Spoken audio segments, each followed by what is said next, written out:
علماء کا سیاست میں کیا کام ہے؟ چونکہ سیاست ابھی جو پاکستان میں بن چکی ہے یا بنا دی گئی ہے بہت گندی ہو گئی ہے، تو میرے حساب سے شریف لوگوں کا اس میں کوئی کام نہیں ہے. تو یہ ذرا آپ وضاحت کریں کہ علماء کا سیاست میں کیا کام ہے. اچھا مولانا صاحب، بڑی بڑی سیاسی مذہبی جماعتوں کی طرف سے یہ سننے کو ملتا ہے کہ جمہوریت کفریہ نظام ہے. اچھا مولانا صاحب، آپ نے گزشتہ دنوں chairman P T Imran Khan صاحب کے خلاف الیکشن لڑا، جیت تو نہ سکے، آپ کو شکست ہوئی. تو آپ شکست کی کیا وجہ سمجھتے ہیں؟ اسے دھاندلی کا نام دیں گے یا پھر شکست کو تسلیم کرتے ہیں، یا پھر عوام کا بھروسہ بہت زیادہ ہے عمران خان کے اوپر، یا پھر عوام کو مذہبی لیڈر کی ضرورت نہیں ہے؟ آپ تو میں یہ سمجھتا ہوں کہ عوام تو ہمارے ساتھ ہے، نتیجہ ان کے ساتھ پتہ نہیں، میں بھی اس پہ سمجھا نہیں ان کو کیسا ایسے کوئی گر آتا ہے جو ہم کو نہیں آتا. یعنی کہ دھاندلی ہوئی ہے.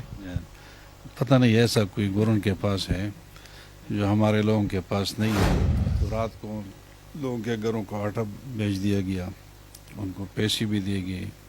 یہ اس کے سینکڑوں شاہد ہیں اور گواہ اس کے ہیں. اور پھر ان کے ساتھ بیگ بھی تھے، پرس بھی تھی، بیگ بھی تھے. اندر جانے کی کوشش کرتے ہیں کہ ہم الیکشن کمیشن کی طرف سے آئے ہیں، سرکاری لوگ ہیں، سرکاری گاڑیوں میں آئے تھے. میں نے خود بھی دیکھا کہ عمران خان ایک بد کردار یا بد زبان انسان ہیں، تو انہوں نے آپ کی تعریف کی، اس حوالے سے آپ کیا کہیں گے؟ جب میں ایک اچھا انسان ہوں تو پھر میرے مقابلے میں نہیں کھڑا ہوتے تو اچھا ہوتا. تو میں ان کے الفاظ کا تو شکریہ ادا کرتا ہوں، لیکن اس کے عمل کا شکریہ ادا نہیں کرتا. اچھا مولانا صاحب، آپ کیا سمجھتے ہیں کہ دین کی خدمت، عوام کی خدمت یا ملک کی خدمت صرف سیاست میں ہی رہ کر کی جا سکتی ہے، یا سیاست سے ہٹ کر بھی سیاست سے ہٹ کر بھی کی جا سکتی ہے، یا ان دونوں میں سے بہتر طریقہ کون سا؟ اچھا مولانا صاحب، آپ کی ایک تصویر گزشتہ دنوں وائرل ہوئی علی محمد خان صاحب کے ساتھ، جس میں وہ آپ کو مل رہے تھے.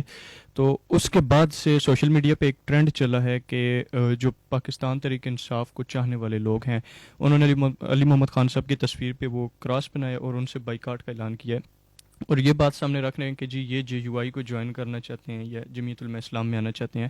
تو اس میں کیا صداقت ہے یا وہ کیا معاملہ ہے سارا، وہ بھی ذرا ناظرین. بسم اللہ الرحمن الرحیم. کروڑوں درود و سلام اس پاک ذات پر جو وجہ وجود کائنات ہے. تمام ناظرین و سامعین کو بندہ ناچیز سردار نجی اللہ کا اسلام. ناظرین، پروگرام ہمارے مہمان کے آج کے ایپیسوڈ میں میرے ساتھ ایسی شخصیت موجود ہیں جو کسی تعارف کے محتاج نہیں ہیں. شیخ الحدیث حضرت مولانا محمد قاسم صاحب آج کے ایپیسوڈ میں میرے ساتھ موجود ہیں. گزشتہ دنوں انہوں نے پاکستان تحریک انصاف کے چیئرمین عمران خان صاحب کے خلاف الیکشن لڑا، جیت تو نہ سکے مگر شکست کو بھی انہوں نے تسلیم کیا. کروڑوں عوام کے دلوں پر یہ راج کرتے ہیں. ان کی زبانی سارا حوال جانیں گے، ہمارے ساتھ رہیے گا. السلام علیکم مولانا صاحب. وعلیکم السلام. آپ خیریت سے ہیں؟ الحمدللہ. آپ کے مزاج ٹھیک ہیں؟ بالکل، آپ کی دعا ہے. ماشاءاللہ. بتائیں مولانا صاحب، سب سے پہلے میں آپ کا شکریہ ادا کروں گا کہ آپ نے اپنا قیمتی وقت ہمیں دیا اور یہاں پر تشریف لائے. میں سردار نجی اللہ اور اس کی ٹیم کا الحدیث ٹی وی پر جو ہمارے بات کو قوم کے سامنے بیان کرنے کے لیے یہاں تشریف لائے، میں آپ کا بہت شکریہ ادا کرتا ہوں. جزاک اللہ. مولانا صاحب، سب سے پہلے تو مجھے بتائیں کہ علماء کا سیاست میں کیا کام ہے؟ چونکہ سیاست ابھی جو پاکستان میں بن چکی ہے یا بنا دی گئی ہے بہت گندی ہو گئی ہے، تو میرے حساب سے شریف لوگوں کا اس میں کوئی کام نہیں ہے. تو یہ ذرا آپ وضاحت کریں کہ علماء کا سیاست میں کیا کام ہے. بسم اللہ الرحمن الرحیم. آپ نے بہت اچھا سوال کیا اور ضروری سوال کیا. جدا ہو دی سیاست سے تو رہ جاتی ہے چنگیزی. علامہ اقبال صاحب نے فرمایا ہے دین اور سیاست ایک ہے، اور جب علماء دین بیان کرتے ہیں تو سیاست بھی بیان کریں گے. دونوں لازم و ملزوم ہے، اور سیاست دین کا ایک اہم شعبہ ہے جو رسول اللہ صلی اللہ علیہ وسلم نے بھی حکمرانی کی ہے. حضرت ابو بکر صدیق رضی اللہ عنہ، حضرت عمر، حضرت عثمان، حضرت علی رضوان اللہ تعالی علیہ مجمعین سب نے سیاست کی ہے اور آخری وقت تک کی ہے. تو یہ ہمارا بھی چونکہ علماء ہے اور علماء انبیاء کے وارث ہے. ان العلماء ورثۃ الانبیاء. تو جو کام انبیاء علیہ السلام نے کیا ہے، خلفائے راشدین نے کیا ہے، تو علماء کا بھی یہ کام ہوگا. علیکم بسنتی و سنت الخلفاء الراشدین المہدیین من بعدی. رسول اللہ صلی اللہ علیہ وسلم نے فرمایا آپ میرے سنت پر چلیں گے اور میرے بعد خلفائے راشدین کی سنت پر چلیں گے تو وہاں جو ان کے ساتھ تھا تو ان کے ایک بات ہی تھی کہ وہ امامت صغرا بھی کرتے تھے اور امامت کبریٰ بھی کرتے تھے. امامت صغرا سے مسجد کی امامت مراد ہے اور امامت کبریٰ سے ملک کی امامت مراد ہے اور ملک کی حکمرانی مراد ہے. ایسے حدیث مبارک میں بھی آیا ہے کانت بنو اسرائیل تسوسهم الانبیاء کلما ہلک نبی خلفہ نبی وانہ لا نبی بعد وسیکون خلفاء بعد فیکثرون او کما قال رسول اللہ صلی اللہ علیہ وسلم. بخاری شریف میں حدیث آیا ہے کہ انبیاء کی بنی اسرائیل کی سیاست انبیاء علیہ السلام کرتے تھے. جب ایک نبی دنیا سے تشریف لے جاتا تو دوسرا نبی اس کی قائم مقام ہوتا اور سیاست کرتا. رسول اللہ صلی اللہ علیہ وسلم نے فرمایا کہ میرے بعد تو کوئی نبی آنے والا نہیں ہے تو اب یہ سیاست کون کرے گا. پھر خود بتایا کہ میرے خلفاء ہے، میرے ورثاء ہے جو میرے بعد سیاست کا کام کریں گے. اور رسول اللہ علیہ وسلم کے ورثاء اور ان کے خلفاء تو علماء کرام ہی ہے. لہٰذا اس میدان میں انہوں نے ایک رسول اللہ علیہ وسلم و خلفاء راشدین و انبیاء علیہ السلام کی سنت کے طور پر قدم رکھا ہے. آج کا جو سیاست ہے وہ گندہ سیاست ہو گیا ہے اور اس جیسا سیاست کہتے ہیں لوگ کہ اس جیسا سیاست انبیاء علیہ السلام کی سیاست، رسول اللہ علیہ وسلم کی سیاست اور خلفاء راشدین کی سیاست تو ہم نہیں کر سکتے آج کے علماء. تو اس کا یہ معنی نہیں ہے کہ وہ کر سکتے تھے اعلیٰ پیمانے پر اور ہم نہ کریں. اس کا معنی تو یہ ہے کہ چونکہ رسول اللہ علیہ وسلم کی طرح ہم نماز نہیں ادا کر سکتے تو ہم آج نماز نہیں ادا کریں گے. اس کا ہی تو وہ اپنے شان کے مطابق سیاست کرتے تھے، ہم اپنی شان کے مطابق سیاست کریں گے. وہ اپنی شان کے مناسب نماز ادا کرتے تھے، ہم اپنی شان کے ساتھ نماز ادا کریں گے.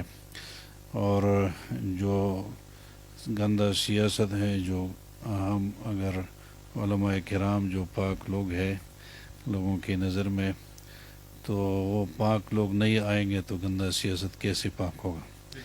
تو ضروری ہے کہ علماء کرام اس میدان میں آئے. لہذا ہمارے جو اکابر ہیں انہوں نے بھی سیاست میں قدم رکھا تھا. شیخ الہند مولانا محمد الحسن رحمۃ اللہ علیہ، شیخ العربی والعجم مولانا سید حسین احمد مدین رحمۃ اللہ علیہ، حضرت مفکر اسلام حضرت مولانا مفتی محمود رحمۃ اللہ علیہ، قائد ملت اسلامیہ مولانا فضل الرحمان صاحب دامت برکاتہم.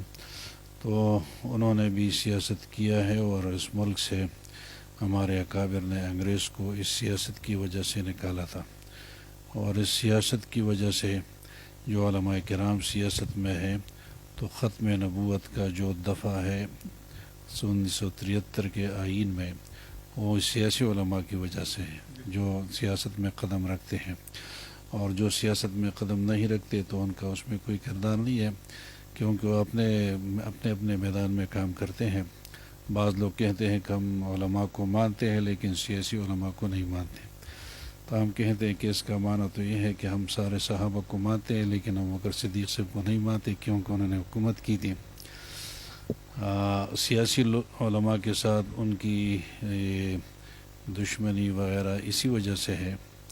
اور یہ قادیانیوں کی ایک پروپیگنڈا ہے کہ قادیانوں کو اگر ختم نبوت کی دفعہ کی وجہ سے ان کو کافر قرار دیا گیا، غیر مسلم اقلیت قرار دیا گیا ہے اور پاکستان میں کلیدی اسامی پر ان کو ممانعت ہے، تو یہ بھی سیاسی علماء کرام کی وجہ مفکر اسلام مولانا مفتی محمود رحمۃ اللہ علیہ کی وجہ سے ہے اور سیاسی علماء کی وجہ سے.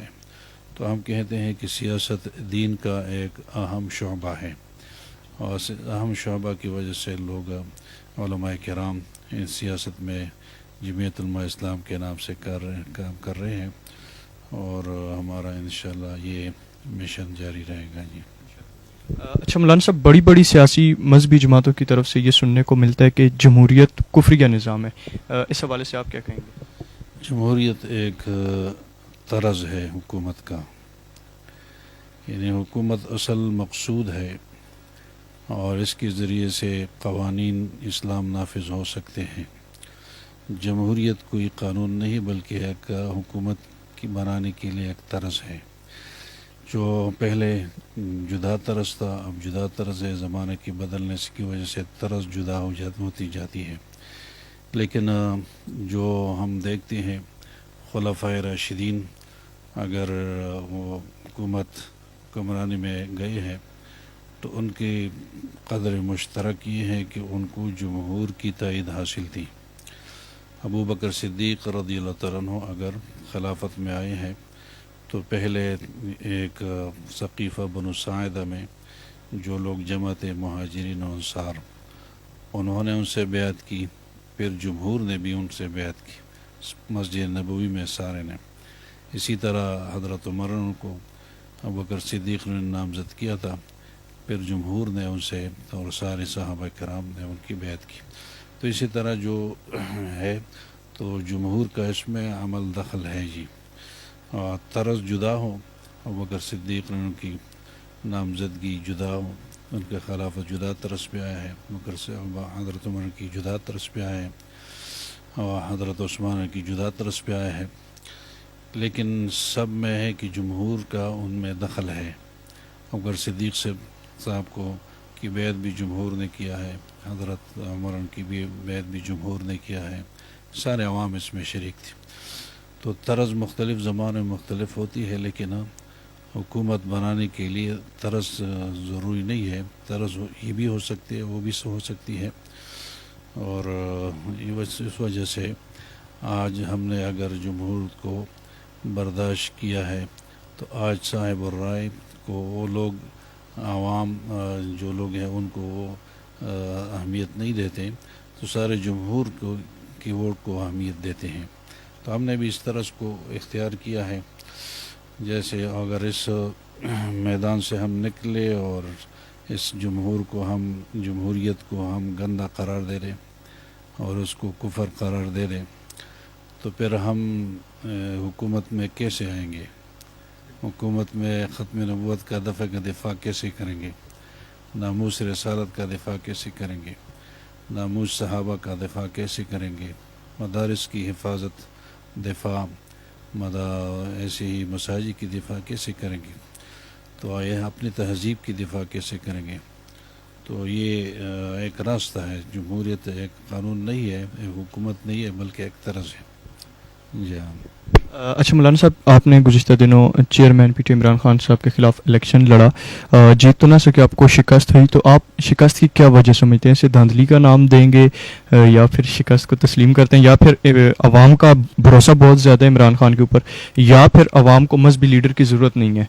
آپ کیا سمجھتے ہیں بھائی؟ یہاں تو جو ہمارے ماحول میں ہم اس حلقہ میں 22 میں کام کرتے تھے تو کمپین بھی ہم نے چلائی ہے، اور لوگوں کے اخلاص اور لوگوں کے جوش جذبہ محبت عقیدت بہت زیادہ تھی۔ پھر جب ہم الیکشن پولنگ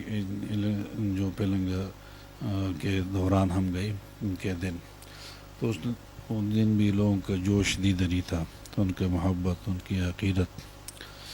تو میں یہ سمجھتا ہوں کہ عوام تو ہمارے ساتھ ہے، نتیجہ ان کے ساتھ پتہ نہیں، میں بھی اس پہ سمجھا نہیں ان کو کیسا ایسے کوئی گر آتا ہے جو ہم کو نہیں آتا، یعنی کہ دھاندلی ہوئی ہے؟ پتہ نہیں ایسا کوئی گر ان کے پاس ہے جو ہمارے لوگوں کے پاس نہیں ہے۔ یہاں انہوں نے صرف ایک ہی جلسہ کیا ہے اور کمپین بھی انہیں نہیں چلایا ہے اور کسی کے دروازے پہ بھی نہیں گئی ہے، اور اس دن بھی جب ہم اپنے کیمپوں میں گئے تو 200 300 250 لوگ وہاں موجود ہوتے تھے، ووٹ کے لیے آ رہے تھے، اور جب ہم ان کے کیمپوں میں ان کے ساتھ بھی ملاقات کرتے تھے تو ان کے ساتھ 10-12 لوگ ہوتے تھے، پھر ووٹ ان کا زیادہ ہوا، تو میں نہیں سمجھتا کہ کیا ہے۔ صرف تھوڑا سا نہیں، 8500 ووٹ، 8500 ووٹ ہے، بڑا حلقہ ہے، اور قومی حلقہ بہت زیادہ ہوتا ہے، لیکن ہم نے دیکھا کہ صوبائی حکومت بھی ان کی ہے، اس کو بھی نظر انداز نہیں کرنا چاہیے، اور جو آٹا ہے لوگ اکثر غریب ہوتے ہیں، تو رات کو لوگوں کے گھروں کو آٹا بیچ دیا گیا، ان کو پیسے بھی دیے گئے. یہ اس کے سینکڑوں شاہد ہیں اور گواہ اس کے ہیں. مولانا صاحب ایک ویڈیو بھی گزشتہ دنوں وائرل ہوئی ہے جس میں 1,000 روپے میں ووٹ 1,000 میں روپے میں ووٹ بھی دے گیا. پر پولنگ کے روز لیڈی ہیلتھ ورکرز کی بڑی تعداد دوسرے اضلاع سے یہاں لائی گئی، اور پھر ان کے ساتھ بیگ بھی تھے، پرس بھی تھی، بیگ بھی تھے. اندر جانے کی کوشش کرتے ہیں کہ ہم الیکشن کمیشن کی طرف سے آئے ہیں، سرکاری لوگ ہیں، سرکاری گاڑیوں میں آئے تھے. میں نے خود بھی دیکھا، جو کہ پولیس اسٹیشن بغیر گیا تو سرکاری گاڑی میں کچھ عورتیں آئی اور وہ اندر جانے کی کوشش کر رہی تھی. لوگوں نے مزاحمت بھی کی. تو یہ سرکاری ڈیوٹی والی بھی نہیں تھے، کیونکہ عملہ تو اس سے پہلے پہنچ چکا تھا. اور کچھ کانسٹیبل بھی بعض تھے، اکثر میں کانسٹیبل بھی نہیں تھے. تو ان کا اندر جانے کا کیا معنی تھا، ہم اس کو ابھی تک نہیں سمجھ سکے. خدشہ ہے کہ ان بیگز میں کیا لایا انہوں نے، ان بیگز میں کیا. تو جب وہاں ان کی ڈیوٹی بھی نہیں، اندر جانے کی کوشش بھی کرتی رہی، کچھ عملہ بھی نہیں، تو اس سے کچھ ہم خدشات پیدا ہوتے ہیں. میں نے سنا ہے اور باوثوق ذرائع سے سنا ہے کہ جب رات کو ان کے حق میں ووٹ ڈالے گئے اور یا نتیجہ ان کے حق میں آیا، تو ہمارے وزیر اعلیٰ صاحب نے ہمارے ڈپٹی کمشنر صاحب کا شکریہ ادا کیا کہ آپ نے اچھا انتظام کیا اور لیڈی ہیلتھ ورکرز کو آپ نے موٹیویٹ کیا اور جگہ جگہ پہنچایا. تو اس سے کیا تصور بنتا ہے اور لوگ کیا کہیں گے اس میں سلسلے میں. تو اس لیے وجہ سے ہمارے جو مرد کے پولنگ اسٹیشن ہیں ان پہ تعداد کم آیا ہے. ہمارا جو عورتوں کے پولنگ اسٹیشن ہیں ان پر پی ٹی آئی کی تعداد، ووٹوں کی تعداد زیادہ تھی. یعنی کہ عوام بھی آپ کے ساتھ تھی، ووٹ بھی زیادہ آپ کے حق میں پڑے، لیکن نتیجہ صرف ان کے حق میں آیا کیونکہ صوبائی حکومت ان کی تھی. اچھا مولانا صاحب، اگلا سوال آپ سے کروں گا کہ جمعیت علماء اسلام یا اور بھی بڑے جو سینئر سیاسی رہنما ان کی طرف سے یہ بیانیہ آتا رہا کہ عمران خان ایک بد کردار یا بد زبان انسان ہیں، تو انہوں نے آپ کی تعریف کی، اس حوالے سے آپ کیا کہیں گے؟ تو جب میں ایک اچھا انسان ہوں تو پھر میرے مقابلے میں نہیں کھڑا ہوتے تو اچھا ہوتا. یہی میں کوشچن آپ سے کرنے لگا ہوں کہ انہوں نے تو آپ کی تعریف بھی کی ہے اور آپ کو بولا ہے کہ وہ بڑے اچھے انسان ہیں قاسم صاحب، تو ہمیں تو اس وقت ایک اچھے انسان کی ضرورت ہے اوپر. تو انہوں نے پھر آپ کے لیے سیٹ کیوں نہیں چھوڑی؟ آپ سے میں وجہ جاننا چاہوں گا کہ کیا وجہ ہو سکتی ہے کہ آپ کے لیے سیٹ انہوں نے کیوں نہیں چھوڑی؟ تو میں ان کے الفاظ کا تو شکریہ ادا کرتا ہوں، لیکن اس کے عمل کا شکریہ ادا نہیں کر سکتا، کیونکہ عملاً اس نے میرے ساتھ مقابلہ بھی کیا ہے. وہ کہتے ہیں کہ یہ میرے مخالفت، میں کہتا ہوں وہ میرے مخالف تھے، کیونکہ یہ حلقہ تو میرا تھا ہی پہلے سے. وہ دور سے آئے، سینکڑوں میل دور سے میاوالی سے یہاں کھڑے ہو گئے، تو میرے مخالف یہاں کھڑے ہو گئے. اگر میں وہاں جاتا تو پھر میں گناہ گار ہوتا. اچھا، تو مولانا صاحب اس سے ان کی محبت نہیں ثابت ہوتی ہے کہ وہ محب وطن ہیں، یا پھر انہوں نے ملک کے اوپر اپنی پارٹی کو ترجیح دی ہے؟ تو یہ تو ان کی ذات سے متعلق ہے، لیکن انہوں نے اپنے پارٹی کو ترجیح دی ہے کیونکہ ملک جو انارکی کی طرف جا رہا تھا وہ استعفیٰ نہیں دے رہے تھے. حالانکہ ان کے خلاف جو تحریک عدم اعتماد لائی گئی تو قانونی چیز تھی اور آئینی چیز تھی، ان کو پھر ماننا چاہیے تھا، لیکن وہ انارکی کی طرف ملک کو لے جانا چاہتا تھا. پھر کیا ہوا تو آپ تو سارا قصہ آپ کو معلوم ہے. تو انہوں نے مجبوراً ہو کر پھر اس کو چھوڑ دیا. تو ایسا ہے کہ جو ایجنڈا انہوں نے لایا ہے یہاں، یا یہودیت کا ایجنڈا، قادیانیت کا ایجنڈا اور ختم نبوت کی دفعہ کو ختم کرنے کا ایجنڈا، خاتم النبیین لفظ وہ نہیں کہہ سکتے. 5 سال میں انہوں نے خاتم النبیین لفظ نہیں کہا. آسیہ ملونہ جو ایک رسول اللہ علیہ وسلم کی گستاخ تھی، تو ان کو انہوں نے عدالت کے فیصلے کے خلاف ان کو رہا کر دیا اور پروٹوکول کے ساتھ باہر ملک کو رسید. عبدالشکور ایک قادیانی تھا, ان پر جیل کا سزا سنائی گئی تھی, 8-10 سال سزا سنائی گئی تھی. 2-3 سال میں انہوں نے چھوڑ کر وہاں پہلے جو حکمران ہوئے تو یہ کیا. تو اس سے سارے سے واضح ہوتا ہے کہ وہ ایک اپنے نظام میں اچھے ایجنڈے پر آئے تھے, لیکن ہم نے ان کو ان کے ایجنڈا کے ناکام کرنے دیا. انشاءاللہ تعالی کوشش کریں گے کہ ان کی ایجنڈا ناکام ہو. وہ کہتے ہیں ہم لوگوں کو لا الہ الا اللہ سے آزاد کریں گے, یہ ہمارا مشن ہے. باقاعدہ انہوں نے جلسہ عام میں کہا ہے, وہ کہتے ہیں کہ ہم سیرت الرسول صلی اللہ علیہ وسلم سے لوگوں کو آزاد کریں گے, یہ ہمارا مشن ہے. ایک عورت ان کے سامنے کہتے ہیں کہ یہ زمانے کی صدی کا پیغمبر ہے. وہ اس پر خاموش ہوتا ہے اور کوئی جواب نہیں دیتا اور کوئی رد وغیرہ نہیں کرتا, کوئی مذمت نہیں کرتا. شیطان رشدی جو شیطانیات انہوں نے لکھا ہے, اور بڑے کسی نے حملہ کیا تو اس نے اس کی مذمت کی. حملہ کیا ہو کیا, تو ہم تو کہتے ہیں کہ وہ رسول اللہ علیہ وسلم کے دشمن تھے, اس کی مذمت کرنی چاہیے گی, اس کی مذمت کرنی چاہیے. جس نے کام کیا تو اس کی مذمت تو نہیں کرنی چاہیے. تو یہ سارے حالات ایسے ہیں کہ ہاں اس سے معلوم ہوتا ہے کہ وہ اس دین کا بھی دشمن ہے, ہماری معیشت کا بھی ہے. اس معیشت کا بیڑا انہوں نے غرق کر دیا تھا, اور ابھی بھی کشتی ڈوبنے والے اس وجہ سے ہے کہ ان کے جو پالیسیتیں, ان کے جو معاہدتیں IMF کے ساتھ انہوں نے اس پہ دستخط کیے تھے. تو ہم کہتے ہیں کہ لوگ اس فتنہ کو سمجھے اور اس کے ایجنڈا کو سمجھے اور اپنے اس لیے صحیح سمت متعین کریں. اچھا مولانا صاحب, ابھی آپ نے تحریک عدم اعتماد کا ذکر کیا, تو پی ڈی ایم کی صورت میں ایک جماعت بنی جنہوں نے تحریک عدم اعتماد پیش کی, اس وجہ کے اوپر کہ عمران خان کی کارکردگی بری ہے. صرف مہنگائی کے نام کے اوپر انہوں نے تحریک عدم اعتماد وہ لائے, اور پھر لیکن ابھی دیکھا جائے تو دن بدن حالات بد سے بدتر ہوتے چلے جا رہے ہیں. تو عوام کو اور کتنا انتظار کرنا پڑے گا اپنے اچھے حالات کے لیے؟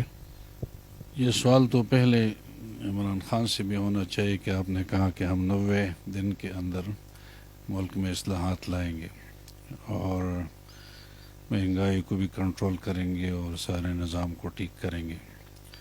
4 سال میں انہوں نے کوئی نظام ٹھیک نہیں کیا, اور معیشت کے حوالے سے انہوں نے جو معاہدے کیے ہیں انہوں نے کیے, اس حکومت نے نہیں کیا ہے. تو 4 سال میں ایک نظام اور ایک سسٹم اچھا نہیں ہو سکتا, تو کئی مہینوں میں کیسے ہو سکتا ہے. تو ابھی کچھ کرن دکھائی گئی ہے نئی کوئی, انشاءاللہ تعالی انشاءاللہ مہنگائی بھی کنٹرول ہوگی. اس کے لیے اقدامات انشاءاللہ جاری ہیں. اچھا مولانا صاحب, آپ کیا سمجھتے ہیں کہ دین کی خدمت, عوام کی خدمت یا ملک کی خدمت صرف سیاست میں ہی رہ کر کی جا سکتی ہے, یا سیاست سے ہٹ کر بھی کی جا سکتی ہے, یا ان دونوں میں سے بہتر طریقہ کون سا ہے؟ تو یہ مختلف طریقے ہیں. ہر سطح کو جاری رکھنا چاہیے. سیاسی سطح پر دین کی خدمت بھی ہونی چاہیے, مدارس کی سطح بھی دین کی خدمت ہونی چاہیے, دعوت و تبلیغ کی سطح پہ بھی دین کی خدمت ہونی چاہیے, تصوف کی سطح پہ بھی دین کی خدمت ہونی چاہیے جو بزرگان دین کرتے ہیں.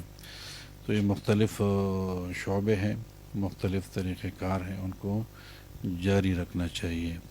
اگر سارے جاری نہ رہے تو پھر نقصان ہوگا. اور سیاست تو ایک ایسا شعبہ ہے جو دین کے تمام شعبوں کی دفاع کرتا ہے. ہمارے مساجد ہے, مدارس ہے, ہمارا عقیدہ ہے, نظریہ ہے, ختم نبوت ہے, ناموس رسالت, ناموس صحابہ, تو اس سارے کے دفاع یہ سیاست کے شعبہ سے ہو سکتے ہیں. تو یہ بھی ضروری ہے, وہ بھی ضروری ہے. اچھا مولانا صاحب, آپ کی ایک تصویر گزشتہ دنوں وائرل ہوئی علی محمد خان صاحب کے ساتھ, جس میں وہ آپ کو مل رہے تھے.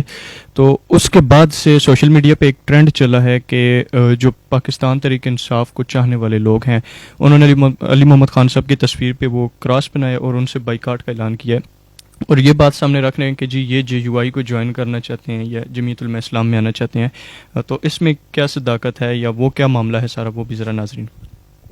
وہ تو اس وجہ سے کرتے ہیں، میں تو ان کی مذمت نہیں کرتا، اور خیر کے الفاظ ان کے لیے بول سکتا ہوں، کیونکہ ہمارے علاقے کی بھی ہے اور جان پہچان بھی ہے. لیکن یہ اس وجہ سے کرتا ہے کہ چونکہ لوگوں کی عقیدت میرے ساتھ زیادہ ہے، محبت زیادہ ہے، تو لوگوں کو اپنی محبت لوگوں کے دل میں ڈالنے کے لیے کام کرتا ہے. جی مولانا صاحب، اپنے حلقے کی عوام سے کوئی گلہ شکوہ آپ کو؟ نہیں، گلہ شکوہ تو ہے نہیں. وہاں سے پہلے بھی 2 مرتبہ انہوں نے میرے اوپر اعتماد کیا تھا، اور 2018 میں 13 میں جو الیکشن ہوئے تو آپ کو معلوم ہے، اور اس پورے حلقے میں آپ گھومے پھریں تو کسی بھی پارٹی کے کوئی بھی لیڈر، کوئی بھی ورکر، میری جمعیت کے نہیں ہے، دوسری پارٹی سے آپ پوچھیں، مرد حضرات سے بھی پوچھیں، عورت سے بھی پوچھیں، تو آپ کو کہیں گے کہ سیٹ 2018 میں علی محمد خان نے نہیں جیتی.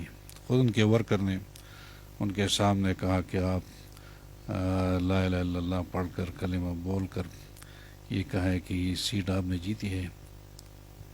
اس کے ورکر نے اس کا کہا، کچھ وہ کسی وجہ سے اس سے ناراض تھے تو اس ویڈیو آ گیا باقاعدہ. تو اس کے حلقے کے عوام نے ہمارے اوپر اعتماد کیا ہے، اور اس سلسلے میں بھی جو گراؤنڈ ریالٹی ہے، ہم خوش فہمی میں مبتلا نہیں تھے.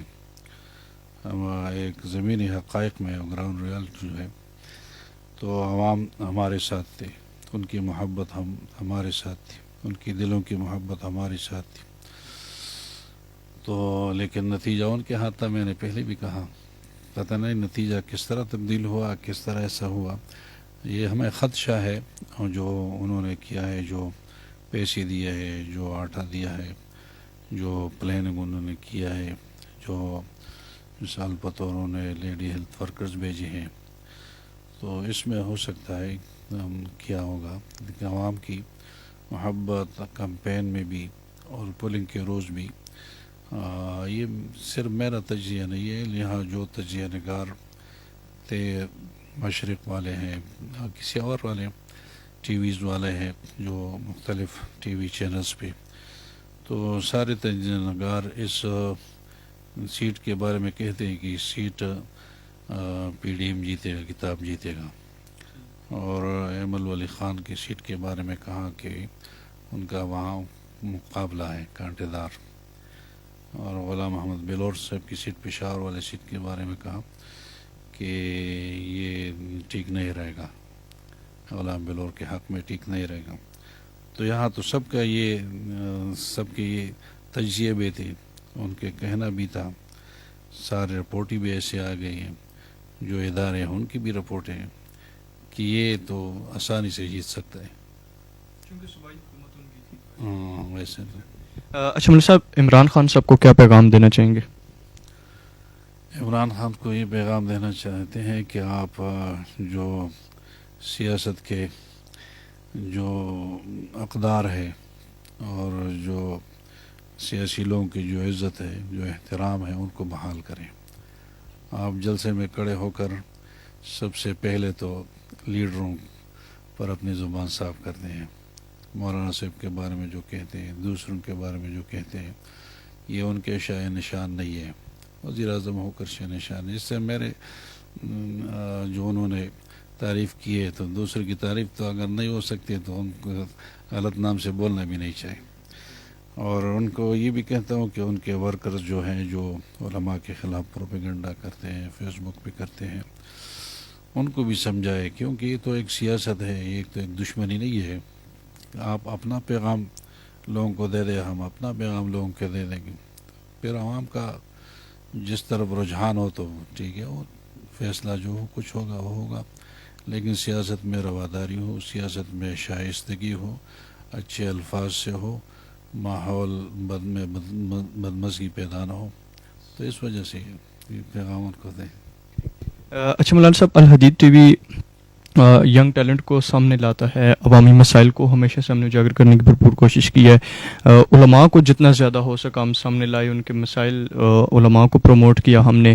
اگر آپ کوئی نصیحت کرنا چاہیں یا کوئی مشورہ دینا چاہیں الحدید ٹی وی کو؟ بڑی مہربانی. تو میں تو الحدید ٹی وی کا شکریہ بھی ادا کرتا ہوں سردار نجی اللہ صاحب اور ان کی پوری ٹیم کا، اور یہ بھی کہتا ہوں کہ آپ جو دین علماء کو لاتے ہیں، دین کے متعلق یہ نشر و اشاعت کرتے ہیں، لوگوں کو مسائل بیان ہونے، یہ بہت اچھا کام ہے. اس میں اگر تجویزیں ہیں مزید ترقی ہو جائے تو بھی زیادہ مناسب ہوگا انشاءاللہ. مولانا صاحب بہت شکریہ، آپ نے اپنا قیمتی وقت دیا. Thank you very much. جی ناظرین، آج کے پروگرام میں مولانا محمد قاسم صاحب میرے ساتھ موجود تھے. ان کی گفتگو آپ نے انہی کی زبانی جانی. انشاءاللہ اگلے پروگرام میں ایک نئی شخصیت کے ساتھ دوبارہ آپ کی خدمت میں حاضر ہوں گا. تب تک کے لیے اپنے میزبان سردار نجی اللہ کو دیجیے اجازت. اللہ حافظ.